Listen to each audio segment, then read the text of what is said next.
Denver 7 On Demand is brought to you by Ferguson and BAC Appliance Center, the best in bath, kitchen, and lighting for your home.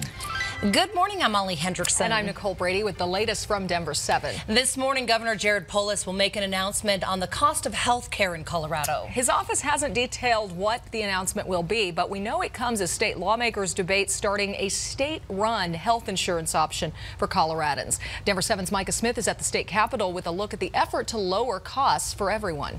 The governor and state lawmakers say they're hoping to create a plan that will not be universal health care because it won't be mandated and it won't be free. But what they're hoping it will do is make health care costs more affordable. First, they hope it will lower costs by adding another health care option for Coloradans. Lawmakers want to compete with private insurance companies and drive down the cost of coverage. By driving prices down, lawmakers say this will increase access to health care, especially for rural and mountain residents who in some areas only have one option for coverage. But this isn't something that we can expect to take place right away. It's going to take time to fully develop the plan. If everything works out, lawmakers say it's not expected to be available for another 2 years. But State Representative Dylan Roberts of Eagle and Routt County says it will be worth the wait. This is a bill that really will help save lives and improve health outcomes, and it's just getting rid of a little red tape in Colorado, which I think is a good thing. Roberts says the infrastructure for their proposal is already in place in the form of Medicare and Medicaid. So essentially, they would build their plan into those existing plans. Governor Polis's announcement is set for 10 this morning. Reporting from the Capitol, Micah Smith, Denver 7. The I-25 Gap project south of the Denver Metro, which will widen the highway from Castle Rock to Monument, is getting a boost in funding. Yesterday, El Paso County commissioners voted to accept a $65 million grant from the federal government. Construction on the project started in September. It was originally expected to take about 10 years to complete, but because of funding like this grant, the project is expected to be completed by the fall of 2020. Colorado's flu activity intensified only slightly over the past week. New numbers from the health department show another 200 people were hospitalized, bringing the total for this season to just shy of 1,400. The child death total still stands at 1. Doctors say you can still get your flu shot. All new this morning, prosecutors will not charge a local middle school teacher accused of taping a student to a chair. The Weld County DA had been investigating the Prairie Heights middle school teacher for cruelty toward a child and harassment. The boy's parents say he came home scared and embarrassed, saying his teacher taped him to a chair when he refused to sit down. While that teacher is off the hook legally, she was put on leave in October as the Greeley-Evans School District decides about her future employment. Yet another Denver Music Festival has gotten the boot for 2019. The organizers of the Velorama Music Festival in the Rhino District say they will instead focus on the Colorado Classic Pro Women's Cycling Race. Velorama took up 12 blocks in Rhino from 28th to 36th between Blake and Larimer. And earlier this month, the Grand Doozy organizers canceled this summer's event, hoping to make it more sustainable in Denver's local music and arts scene. They said the festival at Overland Golf Course was a success, though, and they plan to return next summer. Colorado's natural beauty draws so many people to our state. Now we're learning 2 hotels here are among the 10 best in the entire country. TripAdvisor named the Inn at Lost Creek near Telluride the 4th best hotel in the country, and the Sun and Alp Hotel in Vail as the 10th best.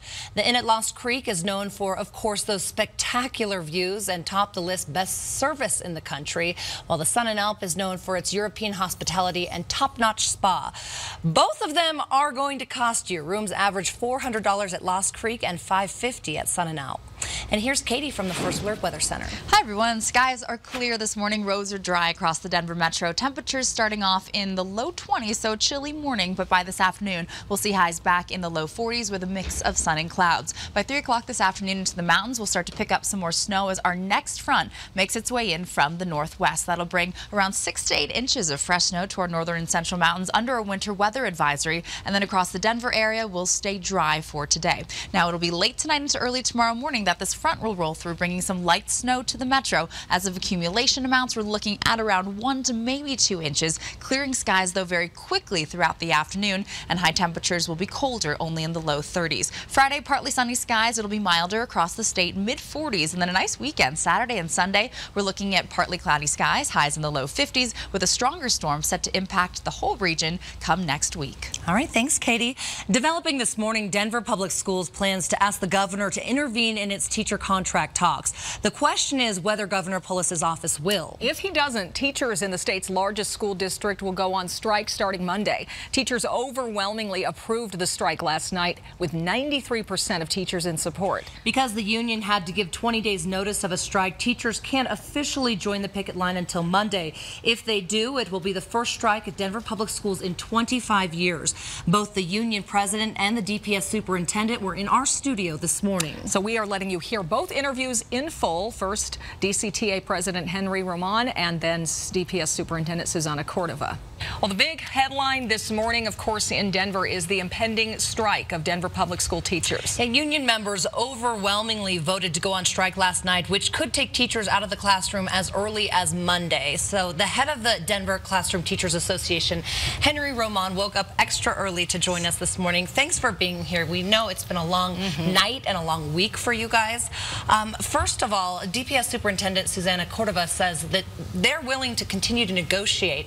Is there any chance that you guys could reach a deal before Monday still? We're going to have a meeting this afternoon with the governor, so hopefully we can figure out next steps right after that. If that doesn't happen, let's just explain, how does a strike work for teachers? What will they do? How do families, how are they impacted, and students? Well, our tentative date is, like we said, Monday, but it's largely dependent on also the governor's decision on whether or not he wants to intervene. So we'll have to wait and see how that plays out.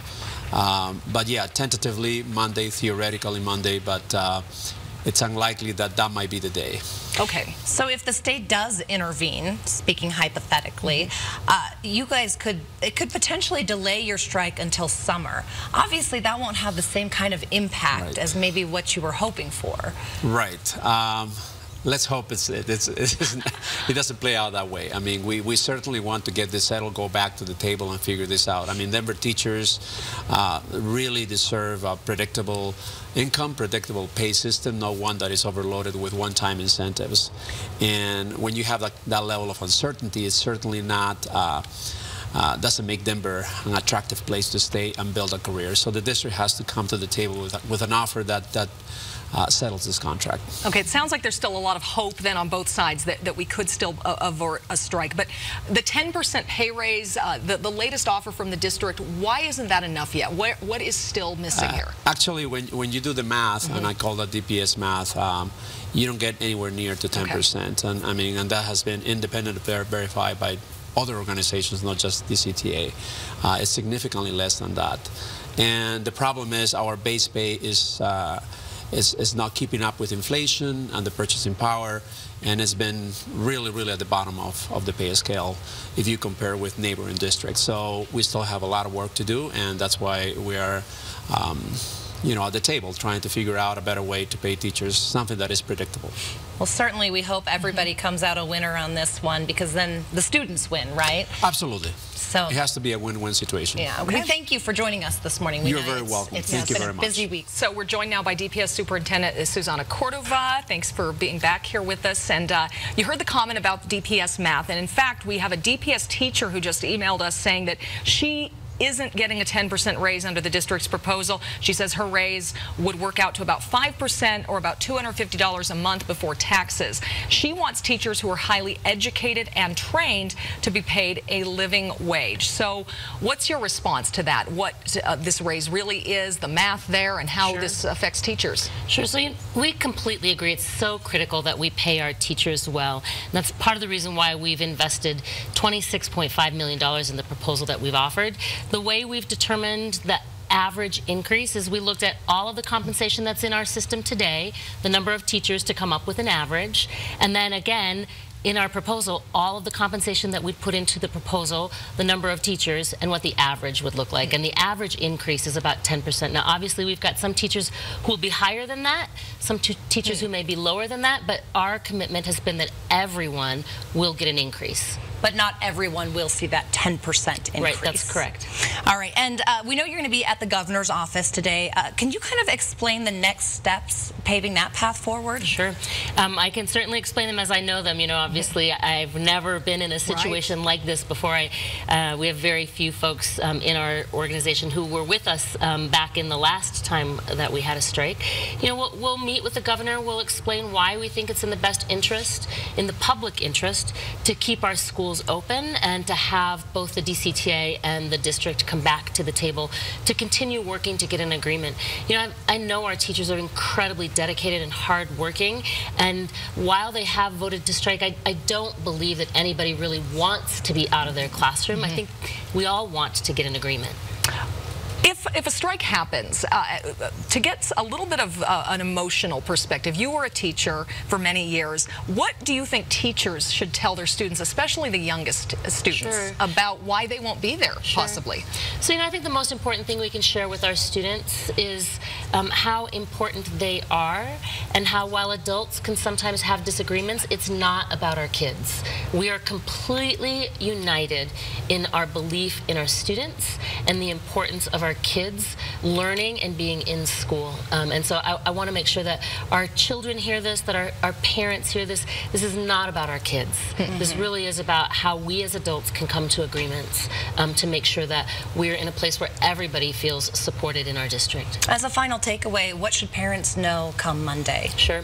So our goal is going to be to get to an agreement before Monday. In the event that we don't, I do want to share with parents, school will be open. It's really important that we serve our students.